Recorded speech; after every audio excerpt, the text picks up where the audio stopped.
Bonjour à tous, j'espère que vous allez bien. C'est Mike Tanzé, vous êtes sur Trust Mike TV. Dans ce nouvel épisode des hors-série, nous sommes partis à la rencontre de celles et ceux qui font la culture, ceux qui la promeuvent. Et aujourd'hui, une fois de plus, nous sommes à la rencontre d'un musicien. J'ai l'immense plaisir de recevoir l'artiste Ministre avec nous. C'est parti. Génie, oh, Yeah. on est des génies. Oh, oh. Je l'ai mise haute, Uh-huh. la barre je l'ai mise haute. Nous ce qu'on veut c'est le succès sans avoir à sucer. En les voyant s'user tant qu'on n'a pas percé. On refuse de s'amuser. Hey. Génie, oh, Génie. on est des génies. Ministre, comment tu vas? Ça va et toi? Ça va super. Ça va nickel. Donc déjà, bienvenue sur Trust Mike. Ouais, On va essayer du coup, pour ceux qui te connaissent, de faire en sorte qu'ils te connaissent un peu plus à la fin de cette émission.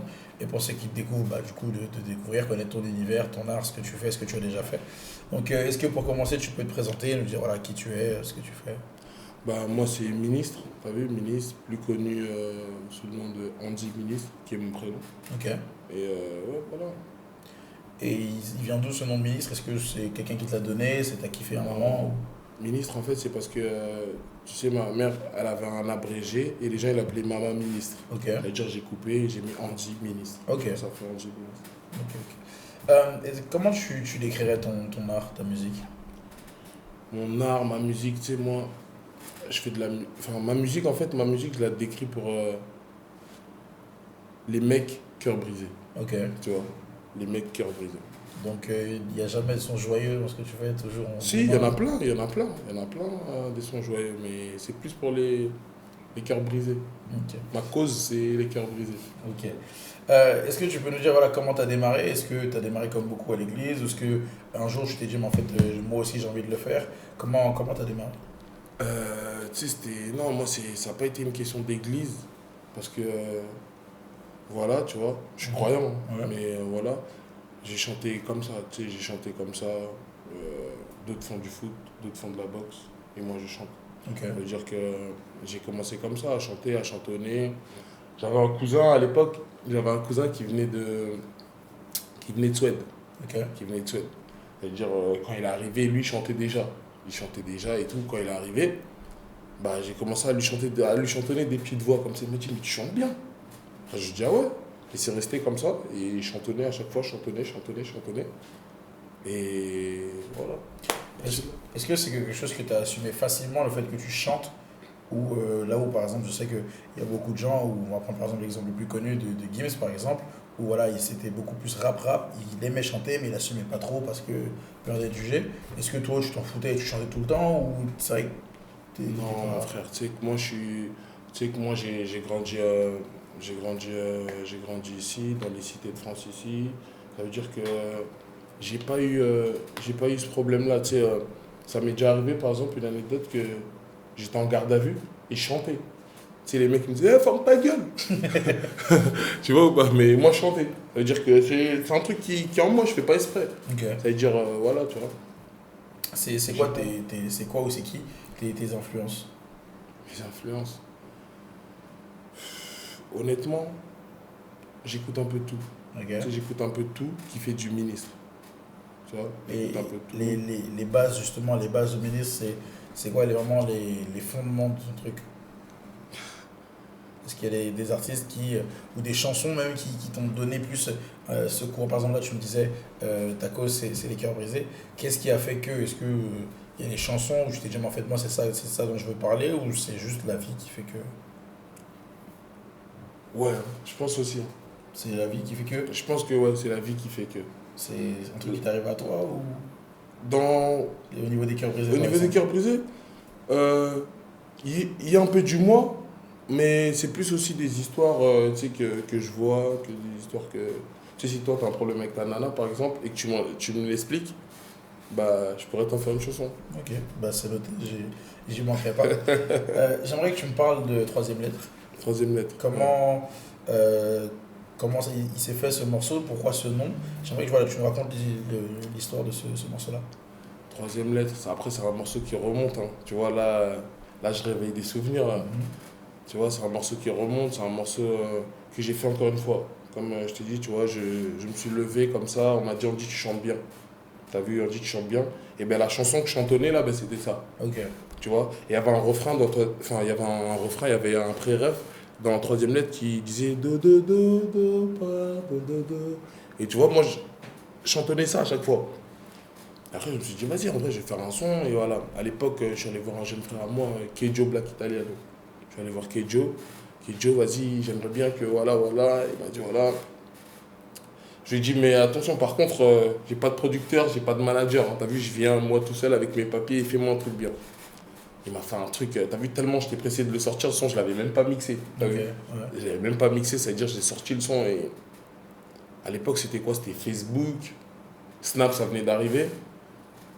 Il y avait déjà Insta, etc. Après, ça prenait tout seul.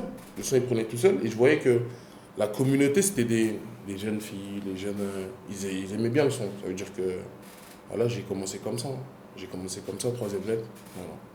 Après, tu as fait une pause. Tu as dû faire une pause.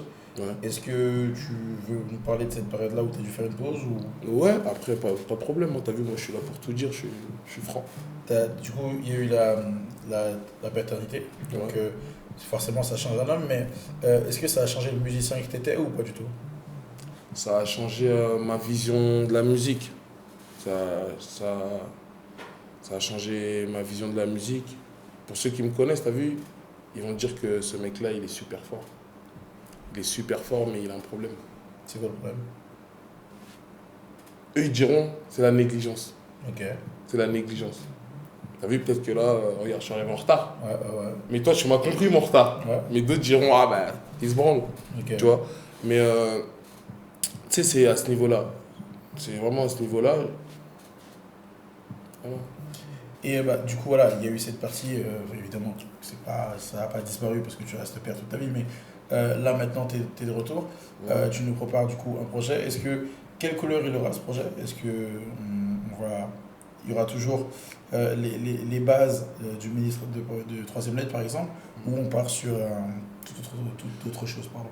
Bah déjà, on va partir sur autre chose parce que, comme je l'ai dit, tu as vu, à cette époque-là, j'étais Andy ministre. C'est-à-dire que même mon nom de scène, c'était Andy ministre, tu as vu. Et là, je reviens avec ministre tout court, pour l'histoire de maison 10, etc. C'est ministre tout court, et ouais, j'arrive avec, comme je t'ai dit, hein, les cœurs brisés. Les cœurs brisés, j'arrive avec... j'essaye de dire, en fait, tout haut, tout fort, ce que beaucoup d'hommes vivent, mais qui disent pas. Parce que moi, je suis un mec de cité, parce que moi, je suis un mec dur, parce qu'il y a cet ego-là. Et moi, en fait, voilà, je viens avec du nouveau. Et il y a d'autres artistes qui ont bien pris. Entre-temps, ça veut dire que, voilà, dans le projet, on a essayé d'en avoir quelques-uns. Et voilà. C'est vraiment... Le projet, c'est un projet que j'ai mis du temps à faire. T'as vu, il y a des morceaux que j'ai fait il y a super longtemps. Et j'ai mis du temps à le faire, j'ai mis beaucoup de choses. Et comme je te disais tout à l'heure, la musique, c'est un monde... moi, je fais partie de ces artistes qui ont eu des coups bas sans y arriver. Okay. C'est-à-dire, t'as vu, t'es même pas encore arrivé que t'as déjà des coups bas. T'as vu? Et comme je dis toujours, hein, quand j'ai fait le projet, j'étais dans un mood de... Tu sais, la chose qui fait le plus mal pour moi, c'est que les personnes qui sont autour de toi, ben, au bout d'un moment, ben, ils se désistent. Tu vois, ils y croient plus, ils ont un moment de doute. Alors que moi, je vis pas comme ça, tu vois. Que ça marche pas, qu'on avance, voilà. Parce que je pense qu'on s'est pas connu par rapport à la musique. Voilà, donc voilà, tu sais, c'est à ce moment-là c'est quand j'ai eu cette douleur-là, et je me suis dit, ah ouais. Tu as puisé la force pour faire ça. Ouais, voilà, tu vois. Et au niveau du coup des sonorités, qu'est-ce qu'on va retrouver dans ce projet-là? Est-ce qu'on est sur de la rumba pure? Est-ce qu'on est sur, je sais pas, de l'afrobeat? Est-ce qu'on est sur du rap? On est complètement dans mes sonorités à moi, dans du ministre. Ça veut dire on est dans... Il y a de la rumba, il y a de l'afro-urbain, il y a des bonnes intros, il y a des feats bien. Et voilà, tu vois. Au début, tu nous disais que voilà, quand tu as commencé, par exemple, notamment avec troisième lettre, tu n'avais pas de manager, tu n'avais rien. Là, tu nous as dit voilà, changement de nom parce que maison disque. Est-ce que maintenant, tu es plus entouré, tu es bien entouré, ou juste toi, tu t'es documenté, tu as appris, donc tu es toujours tout seul, mais... Bah, c'est vrai que comme je t'ai dit, après, après troisième lettre, etc., j'ai, tu sais, j'étais à un moment de ma vie où j'étais dans un dilemme. Dans un dilemme. Parce que, enfin, aujourd'hui, je le dis parce que, pour moi, voilà, c'est passé. Mais il y a eu deux maisons de disques qui sont venues toquer à moi. Et j'ai fait le choix d'une autre et pas de l'autre. Et aujourd'hui, voilà, tu vois. C'est un choix que tu regrettes ou... C'est pas un choix que je regrette parce que honnêtement, où je suis allé, j'ai appris beaucoup de choses en termes musicalement parlant, tu vois. J'ai appris beaucoup de choses, tu sais, j'ai fait des nuits et des nuits au studio. Tu sais, avant, j'avais pas cette habitude-là. Avant, j'allais avec deux, trois potes au studio, avec mes grands frères qui s'occupent de moi. C'est-à-dire, et voilà, je faisais un son limite, voilà, mais après, j'ai appris à faire des nuits au studio, j'ai appris à faire des séminaires, tu sais. Et voilà, ça m'a permis, musicalement, voilà, je regrette pas, mais voilà. Ouais, il y a quand même un arrière-goût. Voilà, tu vois, tu sais, j'aime toujours paraître vrai aux yeux des gens. Parce que je suis. C'est-à-dire que quand, par exemple, je croise quand un concert sur Paris, je croise le producteur de l'autre label qui me regarde dès qu'on se voit et qui, tu vois, ça me... C'est vraiment mal à l'aise. Voilà, tu vois. Est-ce que tu as ce truc de, pas de revanche, mais de se dire j'ai pris un peu de retard et donc avec ce projet-là, je vais arriver à la place où je dois être ou même là où mes proches pensent que je dois être. C'est pour ça que je sors un projet. Ok. Et pas single par single par single. Ok. Tu vois, c'est pour ça que j'arrive en projet. C'est un projet de 6 titres. 6 titres avec des sons assez courts pour pas lasser les gens. Et ouais, voilà, tu vois. C'est pour ça que j'arrive en projet, direct. Là, tu expliquais que tu as beaucoup appris en studio, enfin en maison de 10 notamment, mais non sur les techniques de travail, etc. Déjà, qu'est-ce que tu as appris? Est-ce que tu peux détailler un peu plus qu'est-ce qu'on apprend? Parce qu'il y en a plein qui nous regardent, qui, voilà, pour eux, être dans un label, c'est juste qu'ils te payent des sessions studio et c'est Ouais, tout. c'est... Qu'est-ce que tu as appris? Qu'est-ce que j'ai appris?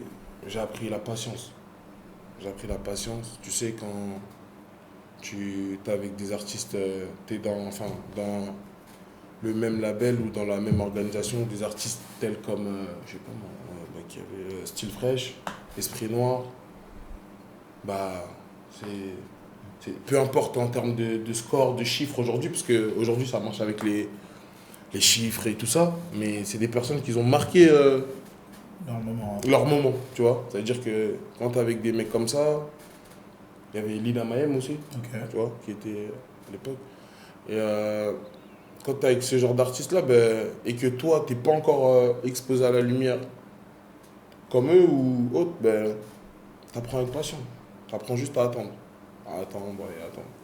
Et est-ce que justement cette école de la patience c'est la meilleure école contre la frustration ou pas? Parce que généralement, tu as ce truc, notamment le jeune artiste qui est persuadé de faire du bon son et où à la limite tu vas voir que un son un peu moins bien il va péter parce que meilleur clip, parce que plus de partage sur les réseaux, etc. Et là où toi, tu as beaucoup plus travaillé, c'est construit au niveau des mélos, c'est recherché, etc. Et ça va mettre du temps à péter. Est-ce que du coup, tu as cette frustration-là que tu apprends à combler avec justement cette patience parce que tu vois des artistes comme Style Fresh et qu'on sort ou ça n'a rien à voir? Non, moi, c'est même pas au niveau des artistes avec nous, mais c'est plus moi-même. Ok. Tu sais, c'est plus moi-même. Comme je dis, moi, je sais pas si c'est un défaut ou une qualité, mais je suis quelqu'un de très rancunier. T'as vu, je suis quelqu'un de super rancunier. Et jusqu'aujourd'hui, moi, je sais pas si c'est bien ou si c'est mal. Moi, je pense que c'est un défaut quand même. C'est un défaut, tu dis, toi? Je pense que c'est un défaut. Ah ouais? En fait, ça peut t'aider, mais Ouais. je pense que ouais, à la longue, ça devient... Bah voilà, tu vois, moi, je suis quelqu'un de rancunier. Après, des fois, dans le bon sens, ça veut dire que je perds, il faut que je gagne. Coûte que coûte. T'as vu? Et la musique, c'est un monde, comme je dis, tu sais, on te juge beaucoup, par exemple, on va te juger par rapport à, tu sais, t'as sorti un son ou t'es dans une structure, mais tu sais, ben, comment ça se fait qu'il a pas de belle voiture? Tu vois ça? Alors que Rien à voir. rien à voir. Tu vois, ouais, mais comment ça se fait que quand il achète des vêtements, ben il le filme pas? Tu vois, il y a ce truc-là d'artiste, tu sais, tu peux être même... enfin, moi, ça m'est déjà arrivé personnellement. Tu sais, t'es même avec des amis, mais enfin, des gens que tu considères comme amis, toi, mais ils te disent, mais wesh, pourquoi tu veux qu'on fasse ça pour toi? Mais toi, tu peux le faire, non? Vu que t'es signé. Mais tu vois le délire? Et les gens, ils le prennent vite comme ça. Et quand ce qui fait mal, comme je t'ai dit tout à l'heure, c'est quand les gens ne croient pas en toi. T'imagines, tu peux vivre avec une femme ou être avec une femme et que même la femme, un jour, elle dise Eh, vas-y, toi, en vrai. Tu vois le délire? C'est-à-dire que peut-être que vous allez peut-être pas vous arrêter là parce que voilà, mais toi, c'est en toi. Ouais, c'est vrai qu'il reste. Ça veut dire que coûte que coûte. Ça veut dire que limite, j'ai envie de devenir ce que je dois devenir pour moi-même déjà. Et ensuite pour te montrer que, voilà, tu vois, que la persévérance, la patience, c'est voilà. T'as vu au niveau de la patience, les gens, tu peux en témoigner, ils vont te dire que Andy, c'est un mec qui est super fort, mais vas-y. Voilà, ça c'est mon côté un peu. C'est le côté un peu Andy ministre. Ok. Tout ce qu'il fait. C'est le package. Voilà. Pour revenir sur le projet, tu disais 6 titres assez courts. Ouais. Tu as parlé de featuring, est-ce que tu peux dire des noms déjà ou pas encore? Et surtout, le plus important à mon sens, est-ce que tu as le nom du projet? Ouais. Et est-ce que tu peux nous le donner? Le projet s'appelle Courage. Ok. Le projet s'appelle Courage. Et enfin, un feat, je vais le dévoiler, parce que je l'avais déjà dévoilé dans mes réseaux, avec Hulk. Ok. Avec Hulk et voilà. Comment s'est faite la connexion entre vous deux? Avec Hulk, ça a été un peu familial. Son manager qui est mon grand cousin à la fois, qui, voilà, tac tac, et voilà. Et il a été réceptif, hein, malgré que quand on a fait le morceau, il était en pleine ascension, TikTok, etc. Ça allait vite pour lui. Mais voilà, il est venu, en plus il s'est déplacé avec son équipe. Il s'est déplacé avec son équipe, ils sont venus jusqu'ici. On a fait le morceau, carrément, on veut le changer là. Ok. Tu vois. Parce qu'en plus, ouais, tu as répondu à la question que j'allais te poser, je me demandais si vous l'avez fait ensemble ou si c'était. Non, on l'a vraiment fait ensemble, il s'est déplacé, on est venu, c'était une bonne séance studio. C'était lourd. Et toujours, du coup, tu disais, voilà, l'album s'appelle Courage, je pense qu'avec les explications que tu as données, on a une petite indication du pourquoi. Est-ce que c'est un nom qui paraissait évident dès le début ou c'est à force de faire des sons ou de juste expérimenter les choses, je dis, mais en fait, ouais, c'est ce nom-là que je veux lui donner. Ou ça se Honnêtement, trouve, c'est pas toi qui- honnêtement, Courage, en fait, c'était à la fin du projet.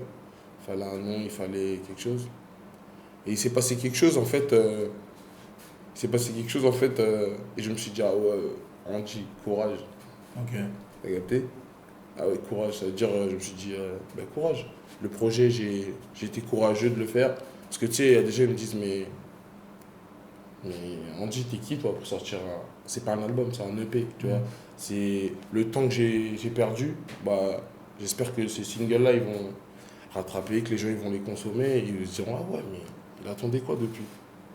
Tu vois. Est-ce que justement, tu as cette crainte-là de se dire, si ça n'arrive pas, que les gens ne soient pas aussi réceptifs que je le veux, je m'en fous parce que moi j'ai fait ma musique et j'ai sorti ma musique, ou alors... Exactement. Ça veut dire que là déjà, je suis dans cette optique.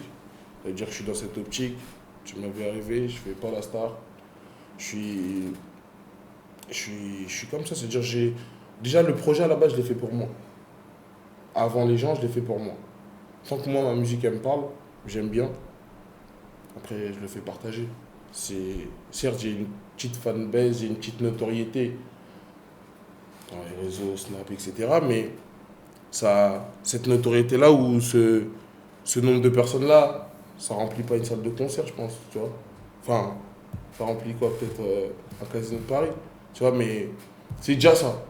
C'est-à-dire, ouais, je le fais d'abord pour moi. Je le fais d'abord pour moi, c'est une satisfaction pour moi-même. Après... Il y a des productions qui sont déjà prévues ou pas Ouais, il y a des... Ouais, il y a...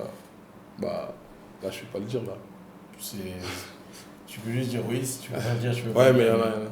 Ok.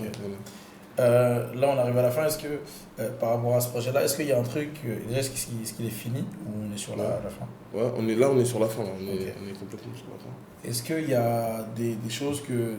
Pas forcément que tu regrettes, mais tu te dis, ok, si je l'avais fait différemment, comment ça aurait été? Est-ce que, par exemple, des sons où tu savais pas si tu mettais le refrain au début ou à la fin, etc. Est-ce qu'il y a des sons, voilà, tu t'es posé la question de ah ouais, si je l'avais fait différemment, peut-être que. Tu sais, moi, je suis quelqu'un qui, au niveau des fois des choses, je suis indécis, des fois. Ok. J'ai aussi, tu sais, je reconnais mes défauts. Hein. C'est un bon point. Ça, c'est important. Donc, ouais, je suis quelqu'un d'assez indécis. Ça veut dire, tu sais, des fois, j'appelais. Tu sais, moi, quand je fais un morceau, bah, j'appelais. Par exemple, j'ai eu à contacter Fabregas. Je veux dire, tu as vu ce morceau-là, comment ça? Il m'a dit, celui-là, je kiffe de ouf. Celui-là, par contre, tu devrais faire comme ça. Ah ouais? Tu sais, et malgré que le fait qu'il m'a dit que je devrais faire comme ça, j'ai fait quand même à ma manière. Tu vois? Ok. Mais je voulais quand même un avis. Son avis. Voilà, ok. je voulais quand même un avis. C'est la question que j'avais posée Voilà. après, c'est que à quelle place ont la vie des gens qui t'entourent dans ta musique? Est-ce que c'est eux qui ont le dernier mot ou est-ce que c'est toi? Du coup, tu t'as dit que c'était toi, mais est-ce Ouais. qu'à l'inverse, il y a déjà eu des moments où toi, t'as fait ton son, tout machin, je t'ai dit, bah écoutez, que ce soit Fabregas ou les autres qui t'entourent, voici mon son, la maquette en tout cas, voilà, moi j'ai prévu de sortir, votre avis. Et avec les retours, je dis, ouais, non, en fait, vous avez raison, je le change. Non, même pas. Par exemple, quand le projet il était à la fin, je lui ai envoyé. Je lui ai envoyé. Il était assez réceptif. Il a dit du lourd. Du lourd. Juste, il y avait quelques morceaux. Enfin, il y avait un morceau. Il y avait un morceau, lui, il est plus sonorité congolaise. C'est-à-dire, voilà, c'est. Mais sinon, lourd. Lourd. Et ils ont vraiment une place. Tu sais, moi, j'écoute beaucoup aussi mes grands frères. Tu sais, je suis le dernier de mes grands frères. Pas le dernier de l'avant-dernier de la famille, mais le dernier de mes frères. Ok. C'est-à-dire, j'écoute beaucoup mes frères parce que même au début de tout ça, au début etc., tu sais, maintenant on a la chance des fois des studios, voilà, mais c'est mes frères qui mettaient l'oseille. Enfin, surtout l'un de mes frères, il a beaucoup été là, quoi. Il a toujours été là jusqu'à là, d'ailleurs, des fois, c'est lui qui tient un peu le truc. Mais voilà, j'écoute beaucoup la vie des gens et tu sais que moi, ma raclée, elle peut me dire j'aime pas et je le prends à cœur. Ok. Tu sais, voilà. Et je suis un peu comme ça. Est-ce que c'est ton premier public du coup? Non, quand même pas. Ok. C'est premier public dans le sens où une fois que le son il est fini, c'est la première personne à qui tu le fais écouter? Ou vraiment c'est d'abord les frères, d'abord l'ami, puis après. Non, c'est d'abord l'ingé. Ok. D'abord l'ingé. Ok. D'abord l'ingé. Je pense que l'ingé, c'est vraiment son domaine. C'est-à-dire quand lui il me dit que franchement celui-là, je pense que non, celui-là, bah, j'envoie à mes frères, vous aimez bien. Et ensuite, en dernier, le cœur. Ok, donc le dernier filtre, c'est l'ingé. On arrive du coup à la fin. Est-ce que là, tu as ta caméra, est-ce que tu as un mot de la fin? Qu'est-ce qu'on peut te souhaiter pour la suite? Est-ce que tu as une exclue à nous donner? C'est ton moment, face cam, fais-toi plaisir. Bah, merci déjà à toi, Mike et toute l'équipe. Hein. Merci à tout le monde parce que vous m'avez super bien accueilli. Les locaux, ils sont magnifiques. Et suivez-moi en 10 ministres pour ceux qui m'ont vu dans l'ombre, comme ceux qui m'ont vu à la lumière. Bah, voilà, c'est ministre. J'arrive avec l'EP Courage. J'espère que les mecs qui ont été déçus, comme on dit chez nous, c'est-à-dire Noko. Parce que ma déception, quoi. Bah, courage, et voilà, le pays va arriver. Et avant, on va essayer d'envoyer quelques singles, et voilà. Bah écoute, on sera là pour soutenir évidemment. En tout cas, c'était encore une fois un plaisir d'avoir fait cette émission avec ton ministre. Merci. Et avec vous qui nous regardez sur Tracement Activé. J'espère que ça vous a plu encore une fois. Voilà, il l'a dit, les locaux sont cool. Pour qu'on ait des locaux toujours aussi cool, on a besoin de vous, on a besoin de vos dons et de vos financements. Donc voilà, on compte sur vous, le lien est toujours dans la description, que ce soit 1 euro, 10 euros, voire 100 000 euros. Voilà. C'est tout fait nombre, voilà, on compte sur vous. L'information a un prix, la qualité a un prix aussi. Donc voilà, à vous de jouer. En tout cas, c'était Mike Tanzé pour Tracement Activé. Ciao, ciao. Génie, oh, Yeah. on est des génies. Oh, oh. Je l'ai mise haute, Uh-huh. la barre je l'ai mise haute. Nous ce qu'on veut c'est le succès sans avoir à sucer. En les voyant s'user tant qu'on n'a pas percé. On refuse de s'amuser. Hey. Génie, oh, Jenny. on est des génies. Oh, oh. Je l'ai mise haute, Uh-huh. la barre